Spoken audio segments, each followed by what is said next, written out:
স্বাগত দর্শক, ৭১ জার্নালে আপনাদের সাথে আছি আমি তানিয়া রহমান। সংবাদ পর্যালোচনা ভিত্তিক নিয়মিত এই অনুষ্ঠানে আমরা খবরের নানান বিষয় নিয়ে বিশ্লেষণ করি। পত্রপত্রিকা, টেলিভিশন, ডিজিটাল মিডিয়া এবং নিউজ পোর্টালে যেসব খবর শিরোনাম হয়ে থাকে তা আমরা জানিয়ে দিই। সে খবরের সাথে যুক্ত মানুষদের আমরা সংযুক্ত করি আমাদের আলোচনার টেবিলে। আমাদের স্টুডিও এবং অনলাইনে সংযুক্ত থাকা অতিথিরা সেসব খবরের গভীরে ঢোকেন। আজ আমাদের সাথে আছেন সিনিয়র সাংবাদিক ইলিয়াস খান। অনেক ধন্যবাদ এবং স্বাগত জানাই, যুক্ত হয়েছেন আপনি আমাদের সাথে। এবং দর্শক, আমরা বিভিন্ন সময় নানা আলোচনায় আমরা আমাদের অতিথিদেরকেও পর্যায়ক্রমে সংযুক্ত করে নেই। আমরা আলোচনা শুরু করব অন্যান্য অতিথিদের সাথে। দর্শক, আপনাদের পরিচয় করে দিতে চাই। ওয়াদুদ ভূঁইয়া, বিএনপির দলীয় সংসদ সদস্য, আছেন সাইফুল হক, সাধারণ সম্পাদক বিপ্লবী ওয়ার্কার্স পার্টি, এবং আছেন মনিরা শারমিন, যুগ্ম আহ্বায়ক এনসিপির। আপনাদের তিনজনকেই স্বাগত জানাই ৭১ জার্নালে এবং ধন্যবাদ এত রাতে আমাদেরকে সময় দিয়েছেন। এবং আপনাদেরকেও আন্তর্জাতিক মাতৃভাষা দিবসের বলা যায় শুভেচ্ছা আমরা জানাই। ইলিয়াস খান, আমরা আসলে আপনাকে যে আলোচনা শুরু করতে সেটি হচ্ছে, আমরা ঘটা করে আন্তর্জাতিক মাতৃভাষা দিবস আমরা পালন করি। শহীদদের প্রতি আমরা শ্রদ্ধা জানাই, নানা আনুষ্ঠানিকতা, সরকারি হোক বেসরকারি, সাধারণ মানুষের ভালোবাসার জায়গা থেকে। কিন্তু শেষ পর্যন্ত এই শহীদদের শ্রদ্ধা, মাতৃভাষাকে স্মরণ করা, চর্চা করার দিনটি মনে হয়েছে বছরে একটা দিন। তা কেন? এই ভাষার উপরে কিন্তু মপ চলছে এক ধরনের। ইনকিলাব, আজাদি, এগুলো কিন্তু আমরা দীর্ঘদিন শুনি নে। বাংলা ভাষার সঙ্গে অন্য শব্দ আছে, উর্দু আছে, আরবি আছে, অন্য শব্দ আছে, বাট এখন ইনকিলাব, মজলুম, তারপরে আজাদি, বিশেষ করে ৫ তারিখের পর কিন্তু আমি এগুলো শুনি। আমরা এক বন্ধু লিখেছেন যে ভাষার উপর মপ চলছে। মব ভায়োলেন্স যে বিভিন্ন জায়গায় হয়েছে, মব ভায়োলেন্স করে যে মানুষকে হত্যা করা হয়েছে, মাজার পুড়িয়ে দেওয়া হয়েছে, আরও নানা কিছু হচ্ছে, আমরা জানি, পত্রিকা অফিস পুড়িয়ে দেওয়া হচ্ছে। ভাষার উপর এক ধরনের মপ চলছে। আজাদি, এই শব্দ আমি কোনোদিন শুনি নাই, কিন্তু এখন শুনছি এগুলো খুব বড় করে আজাদি বলে। যাই হোক, আপনি যে প্রশ্নটি করছেন আমি সে বিষয়ে আসি।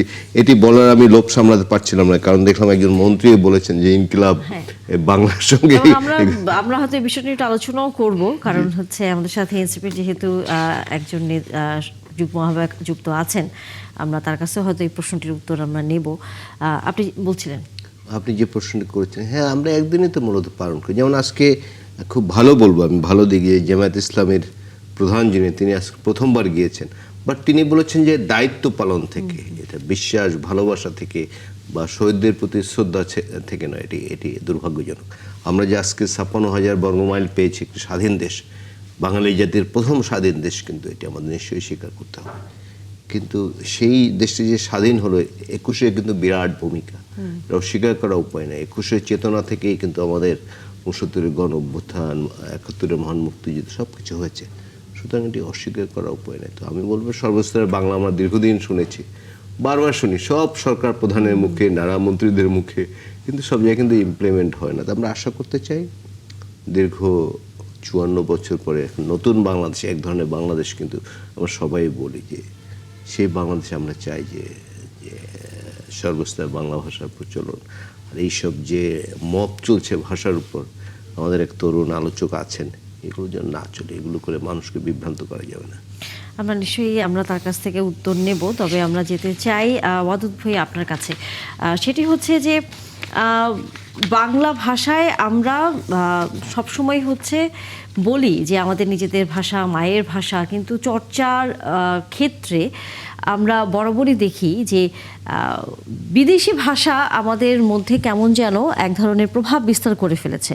এবং বিদেশি ভাষায় কথা না বলতে পারলে পরিবারের লোকজন থেকে শুরু করে সমাজের লোকজনরা মনে করে সে আসলে শিক্ষিত না, তার আসলে সেভাবে সমাজে বসবাস করার মতো যোগ্যতা হয়নি। এবং অনেকটা এরকম ধারণা থেকেই আমরা অনেক অভিভাবকদের দেখি যে তারা ওই বিদেশি ভাষার স্কুল বা সেরকম বিদেশি ভাষার সিলেবাসে যে পড়াশোনা করা হয় সেরকম স্কুলে ছেলেমেয়েদেরকে ভর্তি করতে চান। এই যে প্রবণতা, এইটি তো আসলে দীর্ঘদিন ধরে চলে আসছে। আপনি এটার আসলে কোনো সমাপ্তি দেখতে পান কিনা? না, এটা আমাদের মানুষের, বাঙালিদের মানসিক পরিবর্তনের দরকার। আমরা বাঙালিরা, আপনি যেটা বললেন, ওই ট্রেন্ডে আমরা আছি। আমাদের মধ্যে কেমন জানি একটা মানে একটু স্ট্যান্ডার্ড একটা কিছুকে আমরা মনে করি যে বিদেশি ভাষা প্রয়োগের মধ্য দিয়ে আমরা একটু স্মার্টনেসের পরিচয় দিই। আমরা আমাদের ভাষাকে খাটো করে আমরা আমাদের মানসিকতাটা এমন যে মানে অন্য ভাষাকে বেশি ইউজ করতে পারলে যেন আমরা অনেক বেশি স্মার্ট হলাম। যেমন অনলাইনে যারা ব্যবহার শুরু করলো শুরুতেই, যদিও তখন বাংলা কিবোর্ডের অভাব ছিল, সেজন্য বাংলিশ চালু হলো, অর্থাৎ ইংরেজিতে বাংলা লেখা। সেই বাংলিশের প্রবণতা এখনো কিন্তু আমাদের ছেলে মেয়েদের মধ্যে রয়ে গেছে।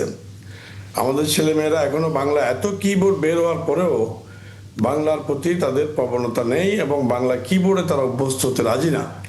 খুব সহজ সহজ কিবোর্ড থাকা সত্ত্বেও তারা বাংলা না লিখে ইংরেজিতে বাংলিশ লিখছে। আর আমাদের কিছু ভদ্রলোক আছে কর্পোরেট হাউসে অথবা সরকারি অফিসে, তারা এমনভাবে কথা বলেন, বাংলা ভাষা ব্যবহার করতে গিয়ে দেখা যায় যে তারা 70% ইংরেজি অথবা অন্য ভাষা মিক্স করে কথা বলেন। অর্ধেক ইংরেজি অর্ধেক বাংলা, এভাবে এমনভাবে কথা বলেন যে উনি ওনার স্মার্টনেসের পরিচয় দেন। সেটা আমাদের বিভিন্ন সরকারি কর্মকর্তাদের মধ্যেও আছে এবং আমাদের কর্পোরেট হাউস এটা বেশি দেখা যায়। কর্পোরেট হাউসগুলো এই কাজটা বেশি করে। এছাড়া আমাদের রাজনৈতিক দলগুলোর দায়িত্ব আছে মানে এটাকে মানে ব্যাপকভাবে জনমনে স্টাবলিশ করা আমাদের দায়িত্ব আছে। আমরা যেখানে যে অবস্থায় থাকি না কেন, আমরা এটাকে প্রমোট করা দরকার যে আমরা বাংলায় কথা বলবো, বাংলাকে ভালোবাসবো। অন্যটা আমাদের প্রয়োজন আছে, সেটাও লাগবে, কিন্তু আমাদের সবসময় চর্চা এবং প্র্যাকটিসটা বাংলা দিয়ে হওয়া দরকার। রাজনৈতিক দলগুলোর দায় আছে। যেমন ধরেন আজকে যে আপনারা এখানেই শিরোনাম শুনলাম, এর আগেও শিরোনাম শুনলাম, আমাদের বর্তমান নতুন সরকারের বিরোধী দল জামাত ইসলামের যে প্রধান বিরোধী দলের নেতা, তিনি বললেন যে দেশের মানে সরকারের দায় এবং রেওয়াজ দায় থেকে, সরকারের দায় থেকে উনি শহীদ মিনারে আমরা এই গেছেন। আলোচনায় ফিরবো এবং আপনি আরেকটা প্রসঙ্গ তুলেছেন যে সেটি হচ্ছে যে রাজনৈতিক দলগুলোরও আসলে এক ধরনের এই বাংলা ভাষার প্রচলনের ক্ষেত্রে দায় এড়ানোর কোনো সুযোগ নেই। যেহেতু আপনারা এবার হচ্ছে সরকারে আছেন, তাই সামনের দিনগুলোতে এই দায় যাতে আপনাদের উপরও এসে না পড়ে, কি ব্যবস্থা আপনারা নেবেন সেটি আমরা জানবো, তবে সেটি বিরতির পর। এবং অন্যান্য অতিথিদের কাছেও আমরা ফিরতে চাই আর অন্যান্য বিষয়গুলো নিয়ে। দর্শক আপনারাও থাকবেন একাত্তর জানালে। বিরতির পর দেখা হচ্ছে আবারও। এটি আমাদের আরেক অতিথি বিরতির আগে বলছিলেন, এবং গতকাল থেকে আজ অবধি বিভিন্ন গণমাধ্যম এবং সামাজিক যোগাযোগ মাধ্যমে এই খবরটি মোটামুটি আসলে চর্চার মধ্যেই আছে। সেটি হচ্ছে জামাত ইসলামের আমির, তিনি যখন শহীদের প্রতি শ্রদ্ধা নিবেদন করেছেন, তিনি তখন বলেছেন এটি রাষ্ট্রীয় একটি আচার হিসেবে তিনি এসেছেন।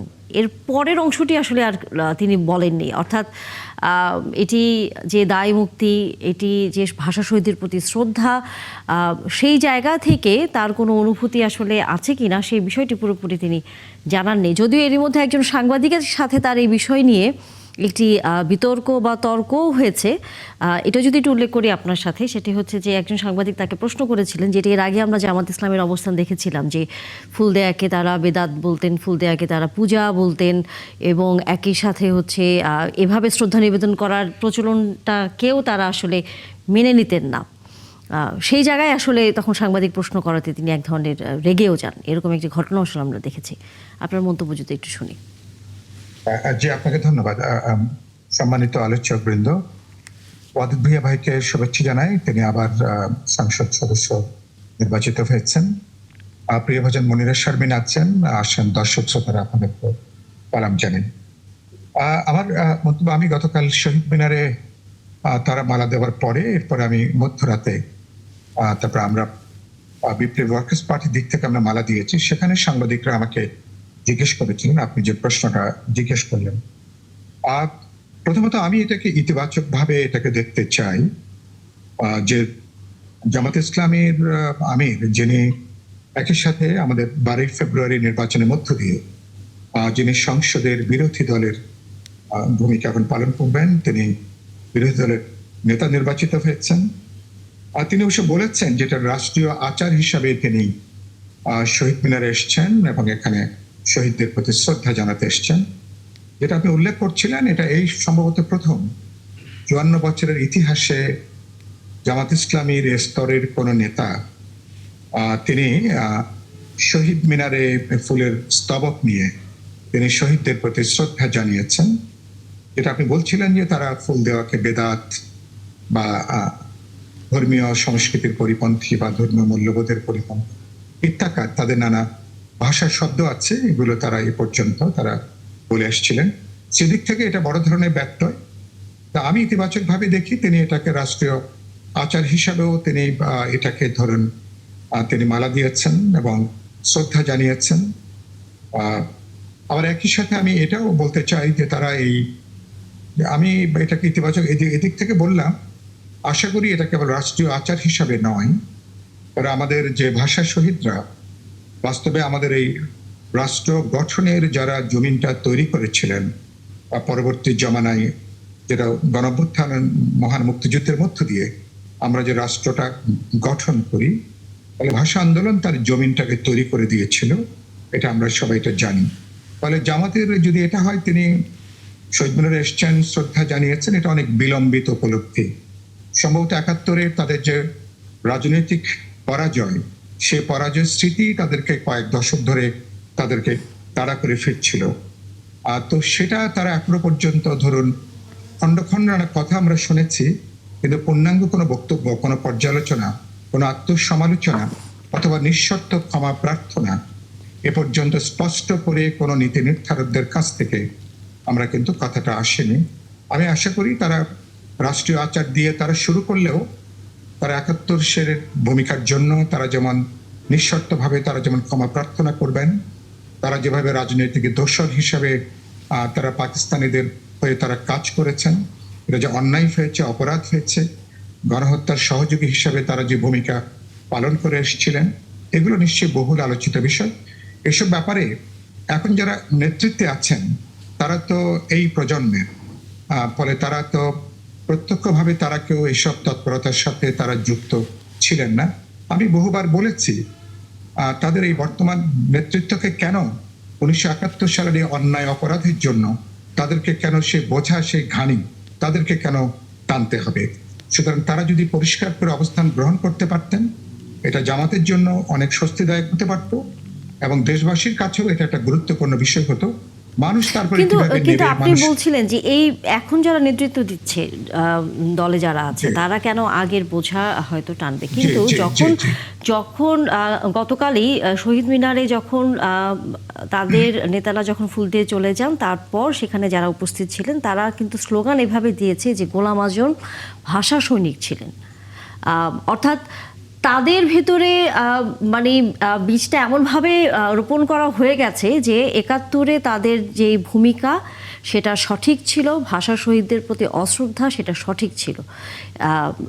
এই জায়গায় আসলে আপনি নতুন নেতৃত্বর কাছ থেকে যদি বলেন দায় মুক্তির একটি জায়গা, সেটি কি আসলে আদৌ দায় মুক্তি কি হয়?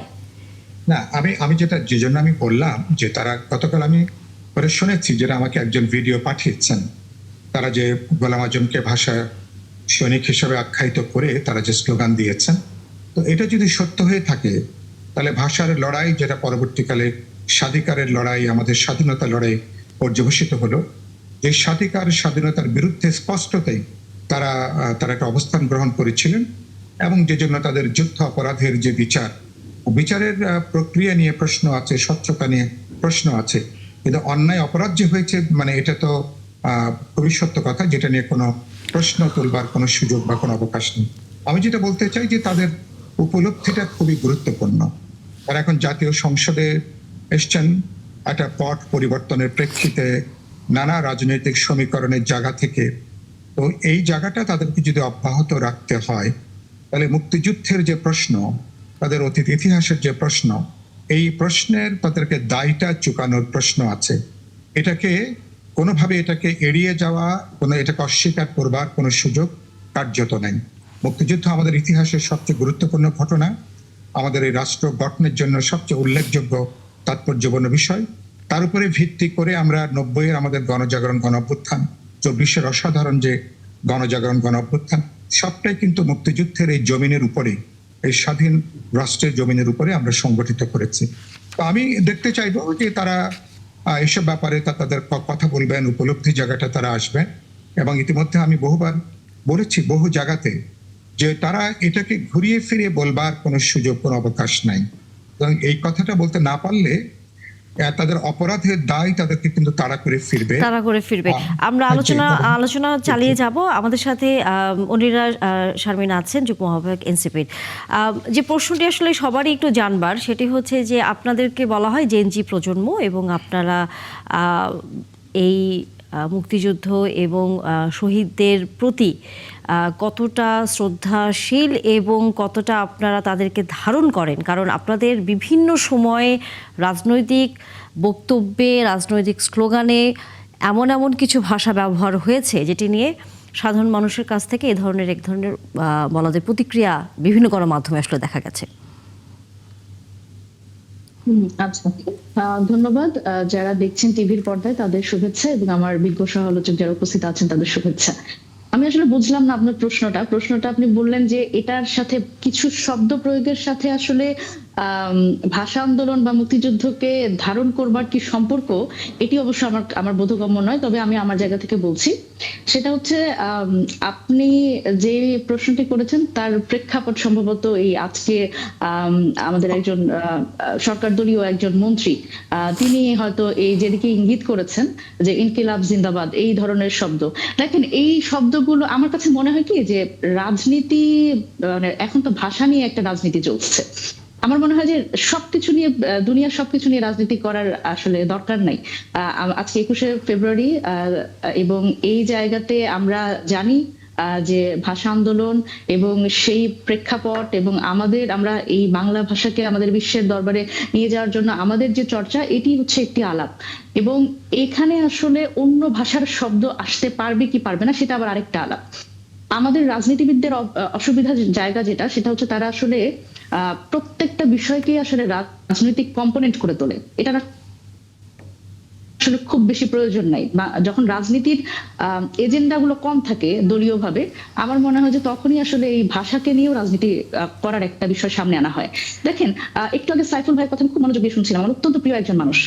ভাইও কিন্তু একটা শব্দ ইউজ করছে, যেহেতু শব্দ নিয়ে আজকে কথা হবে, সুতরাং আমি শব্দগুলো খুব খেয়াল করছিলাম। যে উনি কিন্তু বলেছেন যে জমিন বললেই কিন্তু উনি আসলে উর্দু ভাষী বা পাকিস্তানি হয়ে যাচ্ছেন না। বাংলা ভাষা কি খাঁটি ভাষা?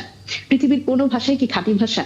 আর আমি যদি বলি যে বাংলা ভাষার যেটা যতটুকু আমার ক্ষুদ্র জ্ঞানে আমি জানি, সেটা হচ্ছে বাংলা ভাষার এসেছে সংস্কৃত, প্রাকৃত এবং পালি, এবং তারপরে বাংলা ভাষার সাথে কালের বিবর্তনে আপনি হয়তো মানে আপনি যেহেতু প্রথমে বলছিলেন যে আপনি আমার প্রশ্নটি বুঝতে পারেননি, আমি যদি আরেকটু সহজ করে বলি, সেটি হচ্ছে যখন আপনারা আন্দোলন করেছেন তখন বেশ কিছু শব্দ ব্যবহার হয়েছে, ইনকিলাব জিন্দাবাদ, তারপরে হচ্ছে আজাদি, তারপরে হচ্ছে এরকম নানা শব্দ, যে বিষয়টি তখনই হয়তো আলোচনায় কম এসছে কিন্তু এখনো বারবারই আসছে।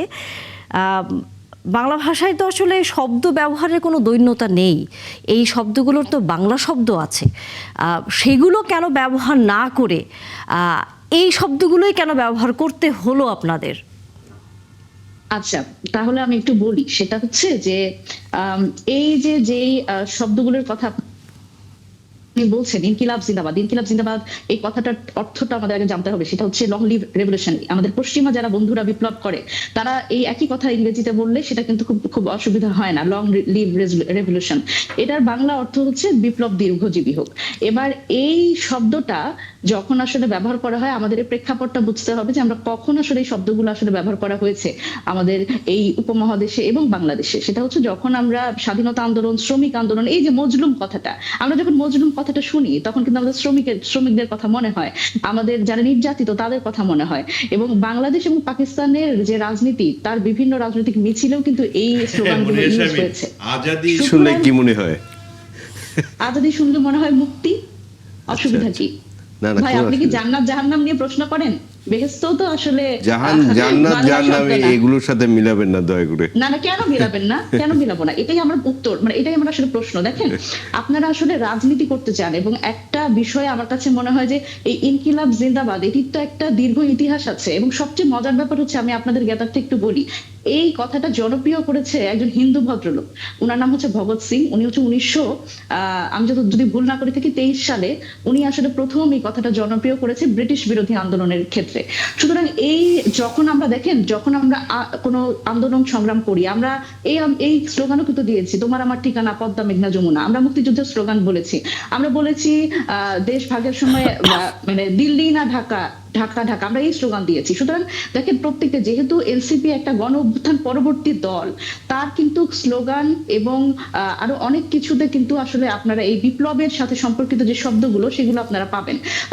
এই জায়গা থেকে এটা একটা ব্যাপার, দেখেন আমরা কিন্তু আমাদের দলীয় যে স্লোগান সেটা কিন্তু ঠিক করে উঠতে পারিনি। আমরা এই আন্দোলনের মধ্যে থেকে এই ইনকিলাব জিন্দাবাদ এই স্লোগানটি দিয়েছি, সেটির ক্রমান্বয়ে কিন্তু আমাদের আজকে চলে আসে। আমরা আলাদা করে আসলে সেরকম সময়ও পাইনি আলাদা করে বসার, যে আমরা একটা নতুন করে স্লোগান ঠিক করব।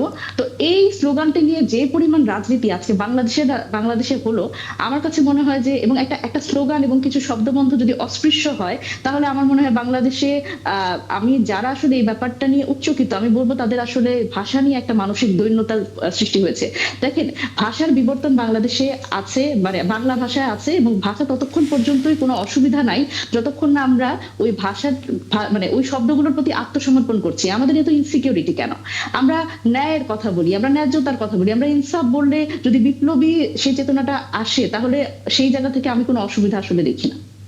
ন্যায় বললে কি আসছে না, মানে সেরকম মানে বিপ্লব করবার মতো মানসিকতা তৈরি হচ্ছে না? তাহলে যুগ যুগ ধরে যে বিভিন্ন সময় সবাই আন্দোলন করেছে, তারা তো তখন এই ভাষাগুলো ব্যবহার করেনি, তারা তো তখন আমার মনে হয় যে এই বিতর্ক যখন আপনি তুলবে, তখন উপমহাদেশের যে রাজনৈতিক আন্দোলনগুলো সেগুলো কিন্তু হচ্ছে আপনার, বাংলাদেশের আন্দোলনের কথা বলছি। হয়তো আমি তো বললাম যে বাংলাদেশের আন্দোলনে কিন্তু আরো অনেক কিছু আছে, দিল্লি না ঢাকা এই স্লোগান এসেছে, সেটা নিয়ে আপনাদের কোনো অসুবিধা নেই। আমরা কিন্তু এইটাও বলেছি যে তোমার আমার ঠিকানা পদ্মা মেঘনা যমুনা, মুক্তিযুদ্ধের স্লোগান, সেটি নিয়ে আমরা দিয়েছি। কিন্তু এই স্লোগান নিয়ে যে রাজনীতি, এটি আসলে খুবই, মানে আমি কিছু বলতে চাচ্ছিলেন, শব্দের বিরোধিতা। আমি একটু যোগ করতে চাই। আমি মনিরা সাহেব যেটা বললেন, ওই যে প্রথমত এটা ভগৎ সিং, যিনি জানেন যে তিনি একজন ব্রিটিশ বিরোধী, তিনি একজন বিপ্লবী ছিলেন যাকে ফাঁসি দেওয়া হয়েছিল, এবং তিনি আসলে এই ইনকিলাব জিন্দাবাদ এই স্লোগানটা তিনি প্রথম ভারতবর্ষে তিনি প্রথম উচ্চারণ করেছিলেন। এটা তৎকালীন সংবাদপত্রে বড় আকারে এসেছিল। তারপর থেকে এখন ভারতে আমরা যখন বলি বিপ্লব,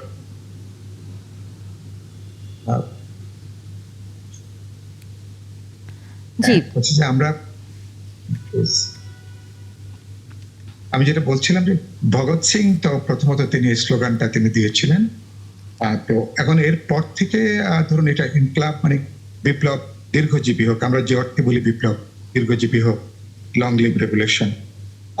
আমার এটা কিন্তু আবার ভগৎ সিং এর বিখ্যাত বই আছে, কেন আমি নাস্তিক, এটা হলো ভগৎ সিং এর, এটার লক্ষ লক্ষ কপি এটার বেরিয়েছে, এটা তার বিখ্যাত বই আছে। কিন্তু তিনি একজন বিপ্লবী, তিনি বিপ্লবী ভাবাদর্শ দ্বারা তিনি উদ্বুদ্ধ ছিলেন। আমি ভাষার কোনো শ্রেণী চরিত্র নেই, কথাটা সত্য, কিন্তু ভাষার একটা রাজনীতি আছে, দোতনা আছে, ভাষার একটা সাংস্কৃতিক বার্তা আছে, সেটা অত্যন্ত গুরুত্বপূর্ণ। আর তো সেটার সাথে বিশেষ চিন্তা, বিশেষ মতাদর্শ, বিশেষ সংস্কৃতি, তার কিন্তু একটা প্রত্যক্ষ পরোক্ষ সম্পর্কটা এটা কিন্তু দেখা যায়, এটাকে অস্বীকার করবার কোনো সুযোগ নেই। তবে এখানে আমাদের মাননীয় মন্ত্রী আজকে যেভাবে বললেন যে মানে ইনকিলাব সম্পর্কে, কথার মধ্যে হয়তো একটু অতিশয়োক্তি আছে, কিন্তু আমরা আমাদের বাংলা ভাষা তো সমৃদ্ধ হয়েছে এরকম হাজার হাজার বাইরে নানা শব্দ নিয়ে, এবং এটা পৃথিবীর সমস্ত ভাষায় কিন্তু এভাবে সমৃদ্ধ হয়েছে। গুরুত্বপূর্ণ হলো ভাষার মধ্যে যে রাজনীতিটা, ভাষার মধ্যে যে সংস্কৃতিটা, ভাষার মধ্যে আপনার যে হেজমনিটা তৈরি করবার চেষ্টা করা হয়, আধিপত্য তৈরি করবার চেষ্টা করা হয়, এটা বিশেষ করে যারা নিপীড়িত থাকেন, শোষিত থাকেন, বঞ্চিত থাকেন, যারা একজনের মজলুম থাকেন, শব্দটা মনিরা একটু আগে উল্লেখ করলেন, তারা তাদের মতন করে শব্দ, ভাষা, বাক্য তারা কিন্তু খুঁজে নেয়। অনেক সময় মানে যারা শাসক শ্রেণী, অধিপতি শ্রেণীর ভাষা শব্দটা অনেক সময় তার থেকে কিন্তু বাইরে তারা বেরিয়ে যেতে চান, নতুন শব্দগুচ্ছ আমদানির ভিতর দিয়ে। এটাকে আমি বড় কোনো অন্যায় হিসাবে এটাকে আমি দেখি না। গুরুত্বপূর্ণ হলো রাজনীতিটা কি দিচ্ছেন, সেটাকে কিভাবে আপনি মোকাবেলা করবেন। এভাবে যদি চিন্তা করতে পারি তাহলে আপনি অনেক কিছুকে ধারণ করতে পারেন। কোথায় আপনি আবার অনেক কিছু আসলে বর্জন না, এই করার সময় জায়গাটি সে আছে। সাইফুল আজাদি কেমন ভাই লাগে? আছেন আমাদের সাথে এই বিষয়ে যদি ওনার মন্তব্য আমরা একটু শুনে আরেকটু আলোচনা করতে আজাদি চাই। তো ভারতে একটা খুব পরিচিত শব্দ। জি। দিল্লিতে যে বড় আন্দোলন, ওই যে আপনার বিশেষ করে জওহরলাল নেহরু ইউনিভার্সিটিতে, সেখানে আজাদিতেও তাদের একটা বিরাট একটা শব্দ হিসেবে।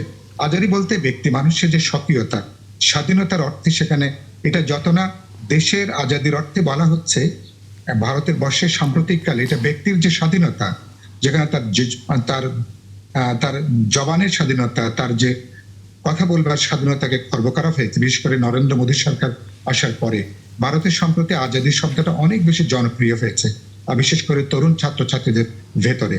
আমাদের এখানকার জলবায়ু অভ্যুত্থানের আমাদের বন্ধুরা, ফ্রন্ট লাইনাররা, তারা শব্দটা নিয়েছেন। আমি খুব একটা আপত্তির তেমন কিছু দেখি না। অদ্ভুত ভাইয়া, জি, হ্যাঁ, আমি বলতে চাচ্ছি যে হ্যাঁ, বাংলা ভাষাটা বিভিন্ন দেশের বিভিন্ন সংস্কৃতির ভাষা এসে সমৃদ্ধ হয়েছে, কিন্তু এটা কালক্রমে কিন্তু বাংলা ভাষা হিসেবে স্টাবলিশড হয়ে গেছে। যে ভাষাগুলো বাংলা ভাষায় রূপান্তরিত হয়ে গেছে, স্থানান্তরিত হয়ে গেছে, মাইগ্রেট করেছে, সেই ভাষাগুলোকে আমরা এখন বাংলা ভাষাই বলি। সেটা ইংরেজি হোক, সংস্কৃতি হোক, উর্দু হোক, সেগুলো আমার বাংলায় এবং আমার বাংলা একাডেমিতে এটা অনুমোদন প্রাপ্ত হয়ে গেছে, স্টাবলিশড হয়ে গেছে। অতএব সেটা আমার এখন এই মুহূর্তে আমার বাংলা ভাষার সম্পদ। এটা সমৃদ্ধ বাংলা ভাষা, যেমন চেয়ার টেবিল বা উর্দু ভাষার থেকে যা আসছে, সংস্কৃতি থেকে যা আসছে, বা হিন্দি থেকে যা আসছে, এগুলো যখন এসে অনেক দীর্ঘমেয়াদে আমার বাংলায় সে বসে গেছে এবং বাংলা ভাষা হিসেবে স্বীকৃতি লাভ করে গেছে এবং বাংলা ভাষাকে আরো বেশি সমৃদ্ধ করেছে, সেটা আমার বাংলা ভাষা হিসেবে সমৃদ্ধ হয়েছে। কিন্তু এখনো যে ইনকলাবের প্রশ্ন আসছে, আজাদির কথা আসছে, এগুলো কিন্তু বাংলা ভাষা হিসেবে এখনো প্রতিষ্ঠিত হয়নি, কেউ করেনি, এবং বাংলা একাডেমিতেও তার কোনো স্বীকৃতি লাভ করেনি। জমিন কথাটা যে আসছে, জমিন কিন্তু আমার বাংলা ভাষায় এস্টাবলিশড একটা শব্দ, প্রতিষ্ঠিত শব্দ। অতএব এখানে কিন্তু বিদেশি শব্দ যোগ হলেও আমাকে ভাবতে হবে যেগুলো আমার সাথে সম্পৃক্ত হয়ে গেছে, যেগুলো মাইগ্রেশন করে সম্পৃক্ত হয়ে গেছে, ভাষা, সংস্কৃতি, কালচার মাইগ্রেট করে ফেলেছে, ওগুলোকে আমার ধারণ করে কথা বলতে হবে। এর বাইরে নতুন করে আমি আমদানি করার কেউ না। আমি কেন ইনকাম আমদানি করতে যাব? আমি কেন ইনসাফ আমদানি করতে যাব? ইনসাফ কেন আমদানি করতে? এই গত ভোটে ইনসাফ বিক্রি করলো তারা, যে ইনসাফ পাল্লাকে ভোট দিলে ইনসাফ হবে। এখন যে বাংলা ভাষায়, যেমন ধরেন কালকে শহীদ মিনারে আমরা দেখলাম যে বাংলার এই যে একটা দিবস, এই যে যেটা বিশাল দিবস, অর্জনের দিবস, সেখানে জামাত এনসিপি গেল। আমরা তো এনসিপিকে মনে করি এই যুগের, এই প্রজন্মের তরুণ ভাবধারা, চিন্তা, প্রগতির সাথে তাদের সম্পর্ক আছে। দেখেন, খেয়াল করেন, তারা গেল, একটা নারী নেতৃত্ব সেখানে যায়নি, একজনও নারী নেতৃত্ব যায়নি। এর অর্থ কি দাঁড়ালো? আমরা এখন এনসিপির একজন নেত্রীর সামনে কথা বলছি, মাশাআল্লাহ, সে খুব ভালোই, যদিও মাশাআল্লাহ শব্দটাও আরবি শব্দ, আমি বলবো যে ধন্যবাদ, যে সে অনেক ভালো নলেজ রাখে, কথা বলছে। তো তাদের মতো নেত্রীরা কেন নয় সেখানে? ভাষা শহীদদেরকে শ্রদ্ধা জানাতে কেন নয় সেখানে? একজন কেন নারী আমরা দেখলাম না? এটা কি ধন্যতা? ভাষার প্রতি অসম্মান, যে নারীরা ভাষাকে সম্মান জানাতে পারবে না, সেরকম কোনো ইঙ্গিত? এটাই তো মনে হচ্ছে। জুলাই সনদ নিয়ে তাদের জীবন যাচ্ছে। জুলাই সনদে তারা যে বলা আছে যে 5% নারীকে সংসদ সদস্য হিসাবে প্রার্থী ঘোষণা করতে হবে। সেই 5%-এর মধ্যে জামাত ইসলাম 1% নারীও আপনার দেননি, নমিনেশন দেননি। বাট ওনারা জুলাই সনদ নিয়ে উত্তাল হয়ে গেছে, পাগল হয়ে গেছে। সেই জন্য আমি বলছি যে তারা এই ভাষাকে, আমরা রাজনীতিবিদরাও নানাভাবে প্রমোট করা উচিত, সম্মান করা উচিত। সালাম, জব্বার, বরকাতের প্রতি আমাদের শ্রদ্ধাবোধ থাকা দরকার, অগাধ। তাদের কারণেই আজকে আমরা ভাষা পেয়েছি, বিশ্ব ভাষা হিসেবে স্বীকৃত পেয়েছি। আর সেখানে যদি গিয়ে বাংলাদেশের কোনো ছায়া প্রধানমন্ত্রী অথবা বিরোধী দলের নেতা গিয়ে যদি বলে যে এটা একটা সরকারি কি বলছিলেন উপস্থাপক? রাষ্ট্রীয় আচার, রাষ্ট্রীয় আচার, সরকারি আচার। আচার, আচার বললে আচারটাকে যখন আপনি উল্টাই দেবেন, উল্টান, তাহলে কি দাঁড়ায়? মানে এর অর্থ হলো আমি এই ভাষা মানি না, আমি জব্বার বরকতকে স্বীকার করি না, আমি এই শহীদ মিনারকে উঠে ফেলবো, উবড়ে ফেলবো, কিন্তু আমি শুধুমাত্র আসলাম বাধ্য হয়ে আচার, রাষ্ট্রীয় আচারকে স্বীকার করে। আমি কিন্তু ভাষাকে স্বীকার করি না, ভাষা দিবসকে স্বীকার করি না, এই শহীদদেরকে স্বীকার করি না। এটা কিন্তু ওনাদের এই আচার শব্দটার মধ্য দিয়ে এটাই প্রকাশ পায় যে আমি শুধু আচার পালন করতে আসছি, আমি কিন্তু শহীদদের প্রতি সালাম এবং শ্রদ্ধা জানাতে আসি নাই। তো এতে কি করে বাংলা স্টাবলিশড হবে? তারা তো পারলে পুরো উর্দু ঢুকিয়ে দিবে। বাংলাদেশে উর্দুই একমাত্র ভাষা, যেটা পাকিস্তান বলেছিল। আর যে উর্দুই একমাত্র ভাষার এই শব্দের বিপরীতে সালাম জব্বার বরকতরা মানে লড়াই শুরু করলো, আজকে তো আবার দেখা যাচ্ছে উর্দুই হবে বাংলাদেশের একমাত্র ভাষা। সেই সময় এসে গেছে। অতএব এই ভাষাকে সেই সময় আসেনি। না, না, না, কিন্তু সেই সময় আসবে না। এখানে কিন্তু আমরা ওয়াদুদ একটু ভাই, বলতে চাই যে পিরোজপুর সেই এক সময় আসনের আসবে যিনি না। সংসদ সদস্য, তিনি মাসুদ সাইদি, তিনি কিন্তু একটা কথা বলেছেন যে 21শে ফেব্রুয়ারির পরিবর্তে 8 ফাল্গুন মাতৃভাষা দিবস পালন করা যেতে পারে। তিনি এই ধরনের একটি প্রস্তাব দিয়েছেন। আমরা সেটা নিয়ে আলোচনা করতে চাই বিরতির পর, এবং একই সাথে মনিরা শারমিনের কাছে ওয়াদুদ ভূঁইয়ার যে প্রশ্নগুলো ছিল নারী নেতৃত্বের বিষয়ে জায়গাগুলো, নিশ্চয়ই আমরা সেটার উত্তর জানবো বিরতির পর। দর্শক, বিরতি নিয়ে ফিরছি, 71 জার্নালে থাকবেন আমাদের সাথে। ধন্যবাদ দর্শক, সাথে থাকার জন্য আমন্ত্রণ আবারও 71 জার্নালে। আমরা অতিথিদের কাছে ফিরতে চাই। মনিরা শারমিন, আপনাকে দিয়ে আসলে শুরু করতে চাই। বিরতির আগে আপনার কাছে আসলে প্রশ্নগুলো সব জমে গেছে, আশা করি উত্তর দেবেন। জি, ধন্যবাদ। আগে আমি ভাষার চ্যাপ্টারটা শেষ করি। সেটা হচ্ছে যে দেখেন, এই যে ভাষার বিষয়ে যে আমাদের আলোচনা, আমার মনে হলো যে আমার বিএনপির যিনি সহ-আলোচক আছেন, তিনি যেভাবে করে বলছেন আসলে বাংলা ভাষার এবং এই প্রমিত বাংলা ভাষার যে রয়্যালটি, এটি একটা দলের, নির্দিষ্ট একটা দলের, অন্য কোনো ভাষা, অন্য কোনো শব্দ আসলে এখানে ব্যবহার করা যাবে না। তো বিষয়টা তো নিশ্চয়ই সেরকম না। যে এখানে দেখেন, আমি একটা উদাহরণ দিতে চাই যে এই যে ফ্যাসিস্ট শব্দটা আমরা এর আগে দেখেছি, আমরা যখন ক্যাম্পাসে, আমরা তখন দেখেছি শুধু বামপন্থীরা আসলে এই শব্দটা ইউজ করে। কিন্তু আপনি দেখেন, এই যে ফ্যাসিস্ট শব্দটা একটা আন্দোলনের মাধ্যমে, একটা গণ অভ্যুত্থানের মাধ্যমে একেবারে গ্রামগঞ্জে মানুষের মুখে মুখে চলে গেছে। সুতরাং শব্দের রাজনীতি যেটা, সেটার আমার মনে হয় সেখানে সবচেয়ে বেশি গুরুত্বপূর্ণভাবে যেটি লক্ষণীয়, সেটা হচ্ছে যে আমার ভাষাটাকে ছাপিয়ে, বা আমার ভাষাকে আমি কোনো শব্দের কাছে বা কোনো ভাষার কাছে আত্মসমর্পণ যতক্ষণ পর্যন্ত না করছি, ততক্ষণ পর্যন্ত স্বাভাবিক যে ভাষার বিবর্তন, এটি আমার জন্য কোনো অসুবিধা না। এবং শব্দ আমরা নিব, এবং যেই ভাষা যত শব্দ ধার নিতে পেরেছে সেই ভাষা তত সমৃদ্ধ হয়েছে আমরা জানি। এবং এটা সবচেয়ে উৎকৃষ্ট দৃষ্টান্ত হচ্ছে ইংরেজি ভাষা, যে ভাষা আসলে সব ভাষার উপরে ছড়ি ঘোরাচ্ছে এখন, বিশ্ব ভাষা হিসেবে স্বীকৃত। সুতরাং আমি ভাষার যে রাজনীতি, সেটা নিয়ে এটাই বুঝি, যতক্ষণ আমার ভাষাকে ছাপিয়ে না যাচ্ছে ততক্ষণ কোনো অসুবিধা নাই। এবং আমি আরেকটু বলতে চাই যে জেনজি জেনারেশন যারা, তারা কিন্তু আসলে এই ভাষা নিয়ে তারা কিন্তু অনেক বেশি সচেতন। এবং আমাদের যদি বলি যে আমাদের ভাষা আন্দোলন নিয়েও তারা অনেক বেশি সচেতন, কারণ তারা আসলে এইটুকু জানে যে আমরা ওই গানটা শুনেছি না ফকির আলমগীরের, যে দাম দিয়ে কিনেছি বাংলা। সুতরাং এই দাম দিয়ে কিনা, এই রক্তের বিনিময়ে পাওয়া ভাষা, এটা নিয়ে জেনজিরা খুব ওয়াকিবহাল, সেটা আমরা সবাই জানি। এবং দেখেন, এইটা বাংলা ভাষাটা যদি এইভাবে করে আসলে কোনো শব্দবন্ধ দিয়ে আসলে এটাকে ডিফাইন করার লাগে, তাহলে আমার মনে হয় যে সেই সময় 1948 সালে তমুদ্দুন মজলিস, যে এই সংগঠনটা বাংলা ভাষা নিয়ে এত বেশি গুরুত্বপূর্ণ ভূমিকা পালন করেছে, এবং বাংলা ভাষাকে পরবর্তীতে এটা রাষ্ট্রভাষা সংগ্রাম পরিষদ গঠন করা হয়েছে।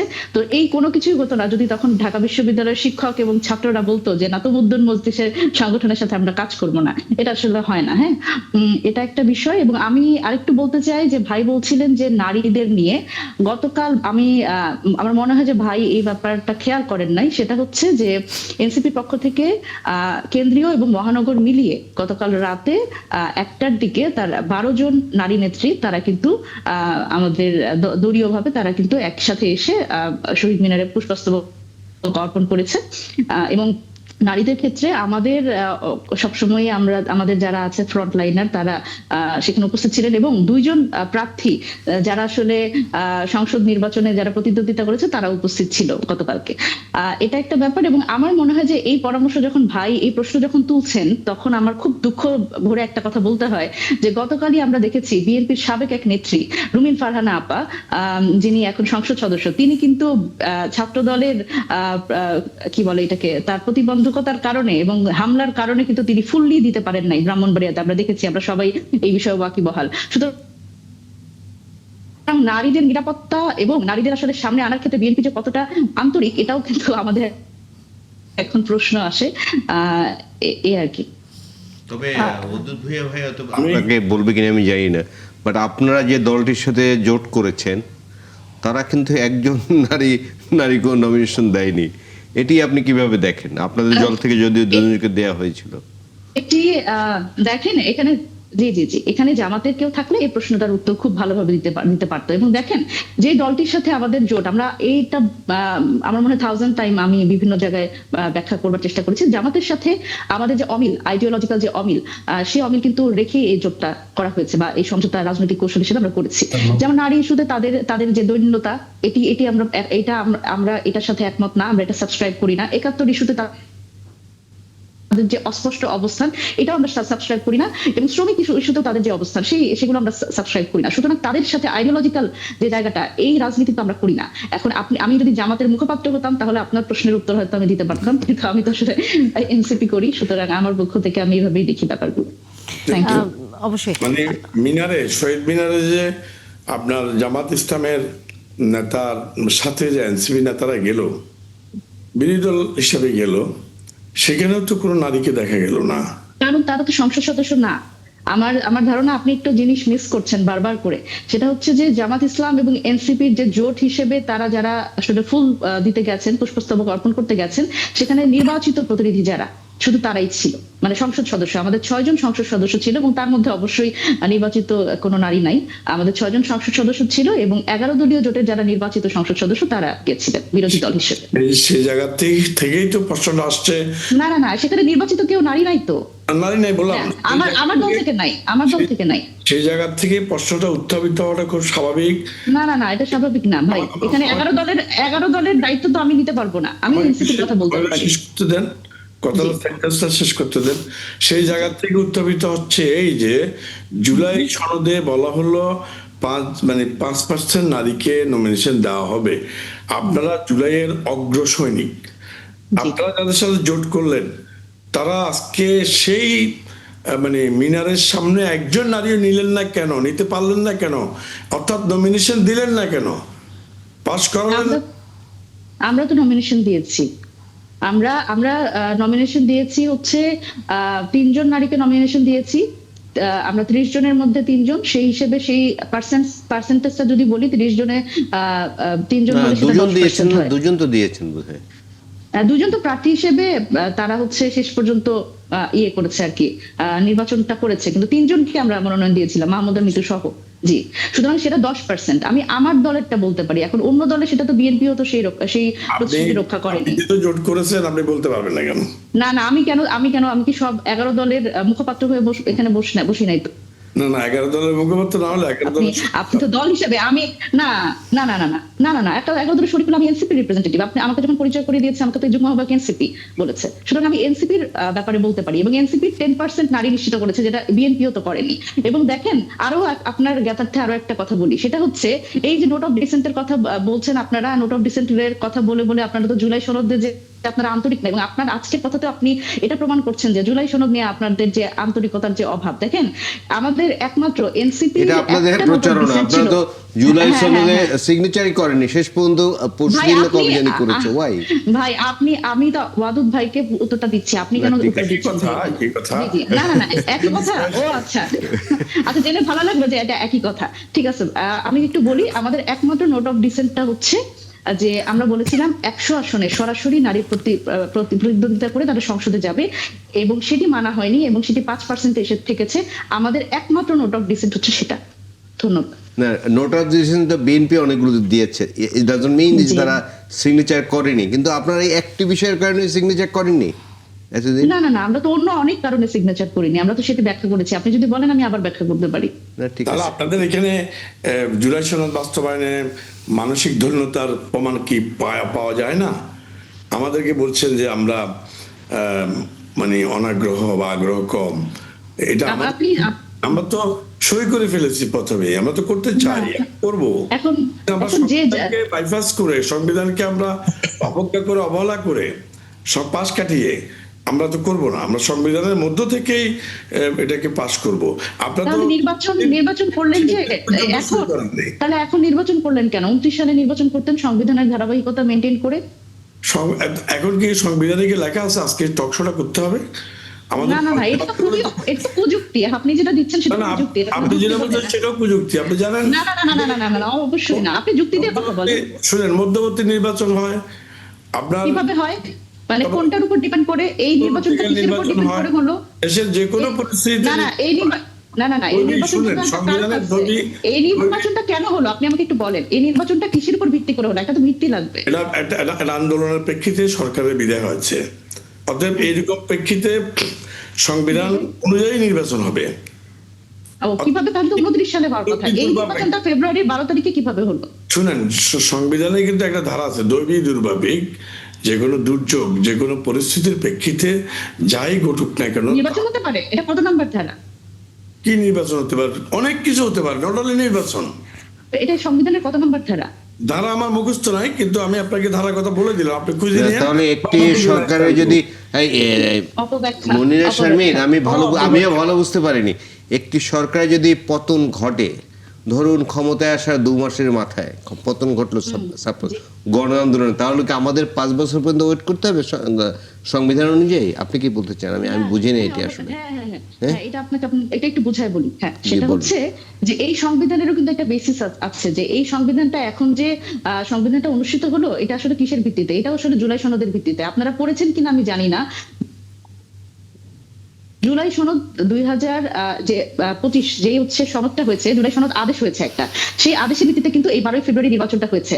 আপনাদের খেয়াল থাকার কথা যে হ্যাঁ ভোটের যে আমরা একটা ব্যালট যে আজকে এই নির্বাচনে ছিল, সেই নির্বাচনের ব্যালটটাতে কিন্তু প্রথমেই লেখা ছিল, প্রথম লাইনটা যদি আপনারা পড়েন, যে এই যে জুলাই সনদ 2025 এইটারও রেটিফাই করেছে এই হ্যাঁ ভোটের মধ্যে জনগণ। সুতরাং জুলাই সনদ আদেশের ভিত্তিতে এই নির্বাচনটা হয়েছে, এবং এই জুলাই সনদটা যদি আপনারা প্রশ্ন করেন জুলাই সনদটা কে রেটিফাই করলো, সেটা জনগণ করেছে হ্যাঁ ভোটের মাধ্যমে। সুতরাং this is as clear as that. আমার মনে হয় যে এই আপনার কাছ থেকে ছোট করে মন্তব্য নিয়ে আমরা আসলে আলোচনাটা শেষ করতে চাই এই মুহূর্তে।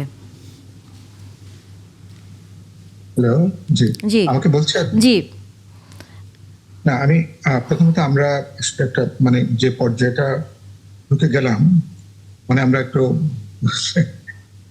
মানে বেশ কিছু বিভ্রান্তি তৈরি হয়েছে। আমি মনে করি যে ইলিয়াস ভাই খুব সঙ্গত প্রশ্ন যেটা তিনি উত্থাপন করলেন।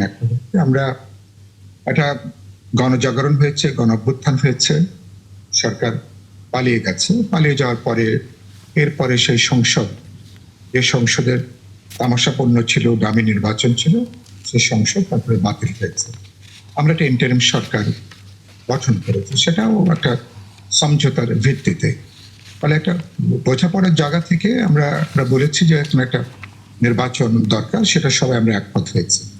সেই নির্বাচনের জন্য আমরা নিশ্চয়ই 29 সাল অথবা 30 সাল পর্যন্ত অপেক্ষা করার প্রশ্ন নেই, সেখানে কোনো প্রশ্ন নেই।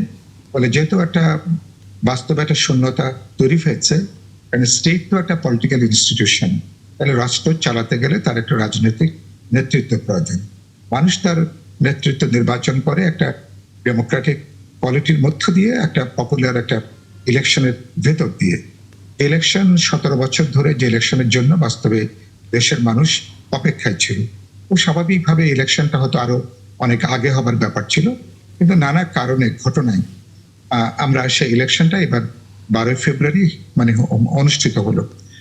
এটা দুটো প্রশ্ন মনিরা যেটা বললেন, আমরা প্রথমত এর একটা দ্বৈততা আছে। দ্বৈত হলো যে আমরা একদিকে এটা একটা সাংবিধানিক ধারাবাহিকতার প্রশ্ন যেমন আছে, সাংবিধানিক একটা ভিত্তি জায়গা যেমন আছে, আবার আমরা একটা অভ্যুত্থান হয়েছে, অন্তর্বর্তী সরকার হয়েছে, কিছু এক্সট্রাঅর্ডিনারি পরিস্থিতি, এক্সট্রাঅর্ডিনারি কিছু কর্তব্য, কিছু কাজ আমাদের সামনে হাজির করেছে। ফলে এর একটা কমবে, এবং সেই এক্সট্রাঅর্ডিনারি কাজটা করা গেছে অভ্যুত্থানকারী অংশীজনের রাজনৈতিক দলগুলোর সমঝোতার ভিত্তিতে, আমাদের বোঝাপড়ার ভিত্তিতে। আপনি পরবর্তী যে প্রশ্ন যেটা বললেন, এটা নিয়ে দুটো ব্যাখ্যা। ধরুন বিএনপি বা তারা তাদের সংসদ সদস্যরা তারা ওখানে স্বাক্ষর করেননি যে সংবিধান সংস্কার পরিষদের হিসাবে, তাদের ব্যাখ্যাটা অত্যন্ত স্পষ্ট। তারা যেহেতু তারা যে শপথটা নিয়েছেন, আপনি খেয়াল করবেন, সংবিধানের রক্ষণ, সংবিধানের সংরক্ষণ ইত্যাকার শব্দ বাক্য দিয়ে তারা কিন্তু শপথ তারা নিয়েছেন। তো এই সংবিধানে কিন্তু আপনি সংবিধান পরিষদের কথাটা, সংবিধান সংস্কার পরিষদ উল্লেখ নাই।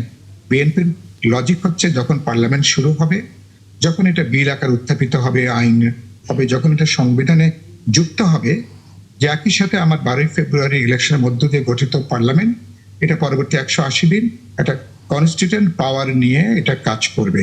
যখন এটা বিল থেকে আইনে পরিণত হবে, তখন বিএনপি, আমি বিশ্বাস করি বা তাদের কথার মধ্যে বেরিয়ে এসছে, তখন তারা সংবিধান সংস্কার পরিষদের সদস্য হিসেবে তখন তারা শপথ গ্রহণ করবেন। তো এটা হচ্ছে বিএনপির দিকের লজিকটা এটা, এবং সাংবিধানিক বিশেষজ্ঞরা এভাবে কথাটা বলে আসছেন। অন্যদিকে পাল্টা একটা আর্গুমেন্ট আছে, পাল্টা যুক্তি আছে। তো সেখানে আমি বরঞ্চ এটা উদ্বিগ্ন আছি, 12ই যদি ধরে মার্চ যখন পার্লামেন্ট যখন শুরু হবে, তখন এটা নিয়ে কোন পর্যায়ে যায়। আমি বিশ্বাস করি এটার অগ্রাধিকার হবে যে আমরা যে বিষয়গুলোর মধ্যে আমাদের বড় দাগের বোঝাপড়া দরকার হবে পার্লামেন্ট মেম্বারদের মধ্যে, বিভিন্ন যারা পার্লামেন্টে যারা ইলেক্টেড হয়েছে রাজনৈতিক দলগুলোর মধ্যে, অগ্রাধিকারের তালিকাগুলোকে সম্ভবত, এখানে ওয়াদুদ ভাই আছেন, তারা বিবেচনা করবেন যে বিষয়গুলো আমাদের কোনো অচল অবস্থা তৈরি করতে পারে, এটাকে বিবেচনার মধ্যে রেখে অগ্রাধিকার তালিকাটা ঠিক করতে হবে। নিশ্চয়ই নিশ্চয়ই। তো সেই জায়গাটা করতে পারলে আমি এই ছোট বিষয়টা, কিন্তু এটা ছোট বিষয় না, গুরুত্বপূর্ণ বিষয়। এটা আমরা যদি মীমাংসা করতে পারি, তাহলে আমরা কিন্তু পরবর্তী রাজনৈতিক অচল অবস্থার একটা আশঙ্কা অনেকেই করছেন, সেই জায়গা থেকে হয়তো আমরা কিন্তু বেরিয়ে আসতে পারবো। আলোচনা হয়তো সামনের দিনগুলোতে আপনি যে বিষয়টি তুলে এনেছেন, যে সংসদ অধিবেশনের দিকে এখন আসলে সবাই তাকিয়ে আছে, আমরা সেই বিষয় নিয়ে সামনের দিনগুলোতে আবার আলোচনা করব। আপনাদের তিনজনকে অসংখ্য ধন্যবাদ যুক্ত হয়েছেন আমাদের সাথে। এবং দর্শক, একটি বিরতির সময় হয়ে গেল, বিরতির পর অন্য বিষয় নিয়ে আলোচনা হবে, নিশ্চয়ই আলোচনায় যুক্ত হবেন। ধন্যবাদ দর্শক, সাথে থাকার জন্য আমন্ত্রণ। ৭১ জার্নালে আমরা একেবারে শেষ দিকে চলে এসেছি। রাজনৈতিক আসলে আলোচনা চলছিল, যদিও ভাষার বিষয়টি নিয়ে আমরা আলোচনা শুরু করেছিলাম, কিন্তু তারপর আসলে সেটি রাজনৈতিক নানা বিষয়ের দিকে চলে গেছে। আমরা আবারও ভাষার এই শহীদ দিবসের নানা রকম বিষয় দিকগুলো নিয়ে আমরা আলোচনা করতে চাই। এবং আমাদের অতিথি এবার আমাদের সাথে যুক্ত হয়েছে সৌমিত্র দস্তিদার, চলচ্চিত্র নির্মাতা, কলকাতা থেকে তিনি যুক্ত হয়েছেন। অসংখ্য ধন্যবাদ সৌমিত্র, যুক্ত হয়েছেন আপনি আমাদের সাথে। আমরা 21শে ফেব্রুয়ারি আন্তর্জাতিক মাতৃভাষা দিবস পালন করি, আপনারা 19শে মে ভাষা শহীদ দিবস পালন করেন, যতটুকু বিভিন্ন গণমাধ্যমগুলো বলছে। কিন্তু দিবসের তারিখটি আলাদা হলেও সেই জায়গাটি হচ্ছে একই, যে বাংলা ভাষার প্রতি শ্রদ্ধা, বাংলা ভাষাকে সংরক্ষণ, বাংলা ভাষার কে আরও বেশি সমৃদ্ধ করা। সেই জায়গা থেকে যদি বলবেন। এক নম্বর হচ্ছে যে আপনি বললেন যে আমরা 21শে এবং 19শে, যেটা আপনি বললেন 19শে মে আসামের ক্ষেত্রে, কিন্তু এটা সত্যি কথা যে পশ্চিমবাংলায় কিন্তু 21শে ফেব্রুয়ারি কিন্তু যথেষ্ট মর্যাদার সঙ্গে, যথেষ্ট গুরুত্বের সঙ্গে এই ভাষা দিবস পালন করা হয় আর কি। বরং সব যদি খোলাখুলি বলতে বলেন আমাকে, তো আসামের 61 সালে যে ভাষা আন্দোলন হয়েছিল সেই চর্চাটা কিন্তু তুলনায় পশ্চিমবঙ্গে কম, যতটা বেশি বলা হয় 52 ভাষা আন্দোলন।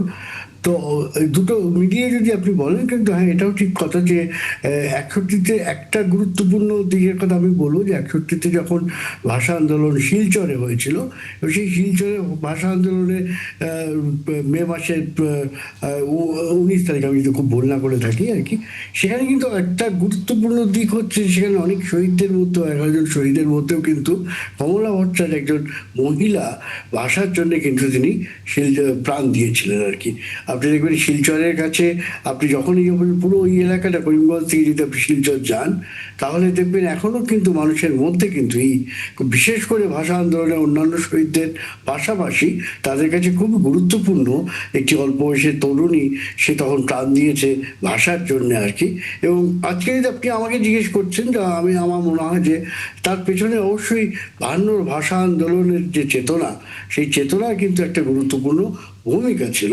আমরা যখনই ভাষা নিয়ে আমরা যখন কথা বলি, এখনও যখন পশ্চিমবাংলা ধরুন বাংলা ভাষাকে নিয়ে যখন কথা বলা হয়, তখন আমরা কিন্তু রেফারেন্স হিসেবে কিন্তু বা সূত্র হিসেবে বা গুরুত্ব হিসেবে ইতিহাসের দিক দিয়ে দাঁড়িয়ে আমরা কিন্তু 52 ভাষা আন্দোলনের কথা বারবার স্মরণ করি আর কি। সুতরাং আমাদের কাছে কিন্তু আলাদা করে কিন্তু জায়গাটা শুধুই পূর্ববঙ্গের ভাষা আন্দোলন, তৎকালীন পূর্ববাংলার ভাষা দিবস, এটা বাদ দিয়ে কিন্তু এই ক্ষেত্রে কিন্তু সীমান্ত অতিক্রম করেই আমরা দুপারের বাঙালি কিন্তু এই আপনার ভাষা আন্দোলনের জন্যে, সেটা অবশ্যই 61টির ক্ষেত্রেও বলবো, আসামের যেটা আপনি রেফারেন্স হিসেবে বলেছেন, আবার ঠিক একই সঙ্গে আমি বলবো যে আমাদের দুই পারের বাঙালি কিন্তু একত্রিত হয় আজকে 21-এ। আপনি দেখবেন অনেক জায়গায় আমাদের কলকাতায় যে প্রভাত ফেরি বেরোয়, কোনো না কোনো অনুষ্ঠান হয়, অনেক জায়গায় সেখানে কিন্তু ভাষা নিয়ে কথা বলা হয়, স্কুলের বাচ্চা ছেলেমেয়েরা প্রভাত ফেরি করে আর কি। ফলে এই সবটা নিয়ে কিন্তু আপনি খুব কম বাঙালি কলকাতায় পাবেন যারা এই ভাষা দিবসের তাৎপর্য সম্পর্কে তারা আজকের দিনটা অন্তত চর্চা করেন। কিন্তু সৌমিত্র দস্তিদার, আপনি নিশ্চয়ই আমার চেয়ে আর ভালো জানেন, আমরা তো কলকাতায় মাঝে মাঝে গিয়েছি, দেখেছি যে হিন্দির প্রভাবে বাংলা একদম কোণঠাসা হয়ে যাচ্ছে। আপনি কি বলবেন, এটা কিভাবে দেখছেন? না, একবারই ঠিক কথা, এটা তো লুকোবার কিছু নেই। বিশেষ করে ধরুন যে কলকাতার যে যদি আবার কাজ মানে মধ্যবিত্ত উচ্চ মধ্যবিত্ত আপনি দেখেন, তাদের মধ্যেও এই বাংলা বলার প্রবণতাটা একটা কমেছে। সেক্ষেত্রে আমি বলবো দক্ষিণে যেভাবে তারা নিজেদের ভাষাটাকে আগলে রাখে, সেটা আমাদের ব্যর্থতা আমি বলবো। কিন্তু আপনি যদি আবার ঠিক কলকাতাকে বাদ দিয়ে বলেন, আপনি কলকাতায় যান বললেন, কিন্তু আপনি যদি ধরুন বিস্তীর্ণ জেলাগুলোতে যান, বর্ধমানে যান, মুর্শিদাবাদে যান, মালদায় যান, সেখানে কিন্তু দেখবেন যে সেখানে কিন্তু ইংরেজির চাইতে আজকেও নানান অনুষ্ঠান হচ্ছে। লালগোলায় বলুন, ভগবানগোলায় বলুন, রতুয়ায় বলুন, চাঁচলে বলুন, বর্ধমান শহরে বলুন, আপনি দেখবেন সেখানে কিন্তু বাংলার প্রতি জায়গাটা কিন্তু এখনও ইতিবাচক আমি বলবো। কেননা প্রচুর লিড ম্যাগাজিন কলকাতা শহর এবং তার বিভিন্ন জেলা থেকে বেরোয়। সুতরাং আমি বলবো যে কলকাতায় নিশ্চিত আপনি যেটা বলেছেন সেটা আপনার সাথে আমি ভীষণভাবে 100% একমত যে হিন্দির যে দাপট, তাতে কলকাতার যে কোনো কারণেই হোক বাংলা কমছে, সেটা অন্য বিশদে আলোচনার বিষয় সেটা। কিন্তু সেটাকে প্রতিরোধের জন্যও কিন্তু ধরুন বিভিন্ন সংগঠন কিন্তু ইতিমধ্যে মানে প্রশ্ন তুলছে আর কি, যেটা আপনি বলেছেন সেই প্রশ্ন নিয়ে সমাধানের জন্যও কিন্তু তারা আজকাল নতুন করে আবার কিন্তু রাস্তায় নামছে, এটাও আমি আপনাকে বলতে পারি। অবশ্যই। এবং একই সাথে আপনি যেহেতু চলচ্চিত্র নির্মাতা, আপনার কাছ থেকে আসলে আমরা সেটাও জানতে চাই। সেটি হচ্ছে ছবি তো আসলে সবার আগে মানুষের কাছে বলা যায় পৌঁছায়, তার আবেগ, অনুভূতি, রাগ, ক্ষোভ, নানা ধরনের বিষয় আসলে একটি চলচ্চিত্রের মাধ্যমে প্রকাশিত হয়। সেখানে বাংলা ভাষার বা বাংলার সংস্কৃতি, সেটি এপার হোক ওপার হোক যেখানকারই হোক না কেন, সেটি তুলে আনবার ক্ষেত্রে আপনার দৃষ্টিতে, যেহেতু আপনি দেশ বিদেশেরও অনেক খবর হয়তো রাখেন চলচ্চিত্রের বিষয়ে, বাংলাকে আমরা কি সেভাবে সংস্কৃতিটাকে আমরা আসলে তুলে আনতে পারছি নাকি শুধুই বাণিজ্যিকভাবে যতটুকু না হলেই নয় সেভাবেই ব্যবহৃত হচ্ছে? না, এটা পুরোটা মানে এটাও ধরুন এটা নিয়ে একটা বিতর্ক থাকবে। কারণ বাংলা সিনেমা হচ্ছে, বাংলা সিনেমা এখন সমস্যা হচ্ছে যে দেখুন গোটা দেশটা যেহেতু আমাদের অন্যরকম, সেখানে ধরুন তামিল ছবি কি মালায়ালাম ছবি, তাদের যে বাজেট ধরুন, সে বাজেটও কিন্তু বাংলা সিনেমা পায় না, কিন্তু হচ্ছে। ধরুন আমাদের একটি প্রদীপ্ত বলে এক তরুণ চলচ্চিত্র পরিচালক, সে তো ধারাটাই বলতে দিয়েছে, সে কিন্তু নিজের ছবি করে, সে কিন্তু হল রিলিজ না করেই কিন্তু সে গ্রামে গ্রামে মফস্বলে ছবি দেখাচ্ছে আর কি। হ্যাঁ, ফলে এই যে এক্সপেরিমেন্টগুলো, এটা আমি আপনাকে বলতে পারি। আমরা ধরুন ডকুমেন্টারি, আমি তো মূলত ডকুমেন্টারি ফিল্ম মেকার, আমাদের ডকুমেন্টারিটাও কিন্তু আমরা আজকাল কবে আমাদের হলগুলোতে দেখাবে কি আদৌ দেখাবে কি না, একটা সময় ছিল 60-এর দশকে আমরা যখন খুবই মানে ছোট, তখন আমরা কিন্তু ডকুমেন্টারি দেখতাম যে বিভিন্ন জায়গায় ফিল্ম ডিভিশন বা অন্যান্য ডকুমেন্টারি, সেই ধারাগুলো পাল্টে গেছে। কিন্তু পাশাপাশি যেহেতু একটা আপনার মফস্বল জেলা শহরগুলোতে একটা আরবান এলিট তৈরি হয়েছে, তারাও কিন্তু সচেতনভাবে কলকাতায় গিয়ে কবে সিনেমা দেখবে কি বর্তমান শহরে বসে কবে সে দেখবে তা না করেও প্যারালাল কি করা যায় সেই ভাবনাটা কিন্তু শুরু হয়েছে। তবে শুরু একদমই প্রাথমিক আমি বলবো, এটা আমি নিজেও খুব, যদি আপনি বলেন আমি যে খুব আনন্দের সঙ্গে বলছি তাহলে, তার কারণ হচ্ছে আমার পাশাপাশি দক্ষিণ ভারতে এই চর্চাগুলো অনেক বেশি বেড়েছে, অনেক ডিস্ট্রিবিউশন বেড়েছে, ডকুমেন্টারির জন্য অনেক ইনভেস্ট করা হচ্ছে আর কি, সেগুলো আমাদের কম। আশা করি ধরুন নতুন প্রজন্ম যেহেতু সামনে উঠে হয়তো আসছে, পরিবর্তনটা আসবে তারা অনেক। হয়তো, যেহেতু নতুন প্রজন্মের কথা আমি বলছি আর কি। জি, অনেক ধন্যবাদ সৌমিত্র দস্তিদার। নিশ্চয়ই আবারও কথা হবে আপনার সাথে কখনো। সময় দিয়েছেন তার জন্য আবারও ধন্যবাদ আপনাকে। দর্শক, ৭১ জার্নাল শেষ করতে হচ্ছে আজকে। নিশ্চয়ই আপনারা আমাদের সাথে আলোচনায় যুক্ত ছিলেন এবং অতিথির সাথেও আমরা শেষ আসলে ধন্যবাদ জানাতে চাই। ইলিয়াস খান যুক্ত হয়েছেন, আগামীতে আবারও হয়তো পাবো। দর্শক, আপনাদের সাথেও নিশ্চয়ই আবারও দেখা হবে। ধন্যবাদ।